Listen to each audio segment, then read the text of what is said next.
अनिकेत कुमार झा जी, आपको क्या लग रहा है क्यों इस तरह की चीजों को अब बढ़ावा मिल रहा है कि जमीयत ने जब ये बात बोल दी है कि तमाम मुसलमानों को कि आप इफ्तार पार्टी में नहीं जाएंगे, तो क्या ऐसे में सियासत और गर्माती हुई आने वाले दिनों में हमें नहीं देखने को मिल सकती?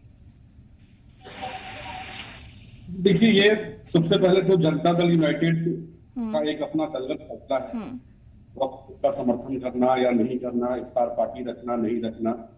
लेकिन जिस हिसाब से आज के डेट में स्थिति बनाई जा रही है, ये साफ देखने को लग रहा है कि लोग देश में, पूरे भारत में लोग नहीं चाहते हैं कि आपसी एक सद्भाव माहौल बना रहे। एक छोटी सी चीजों को पकड़ के और उसको लोग चाहते हैं कि इतना लंबा बात खींच दिया जाए।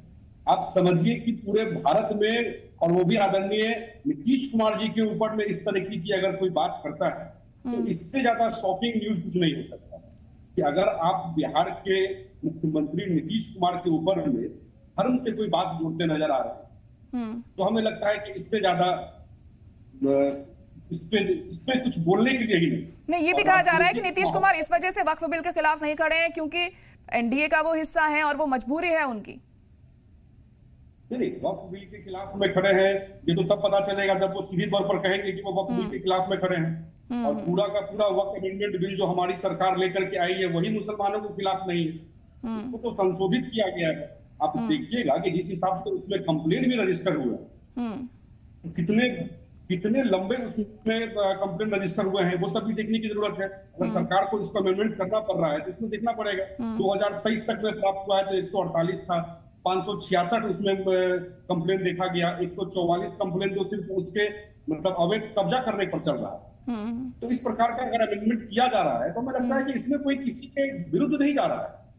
ये सिर्फ ठीक उसी प्रकार से जैसे सिटीजनशिप अमेंडमेंट बिल था उसी प्रकार से इसको भी भ्रमित करने के लोगों को किया जा रहा है। जनता तक सही बात पहुंचाई नहीं जा रही है। कुछ लोग इसमें लगे हुए हैं, जबरदस्ती का माहौल खराब करने में लगे हुए हैं। आप 3-4-5 एग्जाम्पल देख लीजिए, बैंगलोर से लेकर के गुजरात से लेकर के दिल्ली से लेकर के हर जगह देखिए। और वक्फ अमेंडमेंट बिल जो है ये तो आज हम लोग इसकी बात कर रहे हैं, लेकिन आप देखिए कि 19 के दशक में क्या हुआ। लंदन में 4 जज जब बैठे इस पर तो उन्होंने कहा कि नहीं ये बड़ा खतरनाक है। भले भारत में उस समय में इसको लागू नहीं किया गया, भारत में उसको संशोधन नहीं किया गया, आजादी के बाद इस पर और जोर शोर कर दिया गया। आज के डेट में आप देखेंगे कि पूरे भारत में सशस्त्र सीमा बल, रेलवे बोर्ड और उसके बाद सबसे ज्यादा जमीन वक्फ बोर्ड के पास में। तो ये ऑनलाइन क्यों नहीं कर रहे हैं? इतना कंप्लेन क्यों रजिस्टर हो रहा है? जो भी चीज है चलिए ठीक है, इसका जवाब ले लेते हैं। निजाम फौजदार साहब, आप इस पर क्या कहेंगे? जी कहिए, अच्छा कहिए, पूरी बात कीजिए।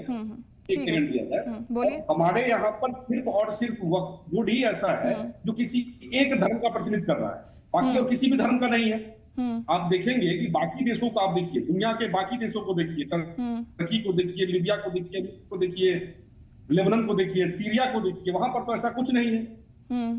भारत में ही सबसे, पूरी दुनिया में सबसे ज्यादा अगर वक्फ बोर्ड का कहीं पर जमीन है तो वो भारत में ही है। बाकी इतने सारे इस्लामिक देश का मैंने नाम लिया, वहां पर कोई बोर्ड नहीं है।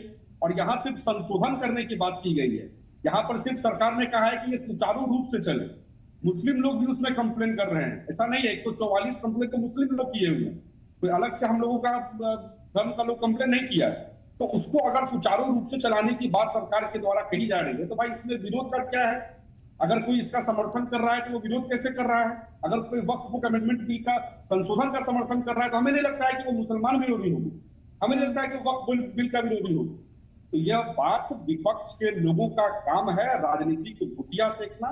एक तबके को वो सिर्फ अपना वोट बैंक समझते आए हैं। आज तक कभी भी मुसलमानों के लिए उन्होंने कोई काम किया है? अपनी दादी और अपने दादा का वोट बैंक समझते हुए वो लूटते हुए आ रहे हैं।